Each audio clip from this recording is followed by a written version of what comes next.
ku soo dhawaada safarkaaga cusub ee Keto Diet. Halkan waxaan kugu hagaynaa sida aad u gaari karto hadafyadaada caafimaad iyo miisaan lumis. Keto Diet waa hab nololeed cajiib ah oo kaa caawinaya inaad gubto baruurta adigoo ku raaxaysanaya cuntooyin dhadhan fiican leh oo hodan ku ah dufan caafimaad leh.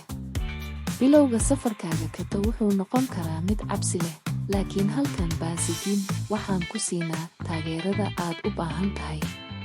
Baro waxaa la cuno, sida loo diyaariyo cuntooyinka keto, iyo sida loo sii wado habnololeedkan caafimaadka leh.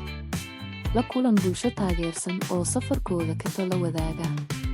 Baasigiin waxaanu kaa caawin doonaa inaad gaarto hadafyadaada miisaan lumis iyo caafimaad anagoo kugu hagi doona Keto Diet.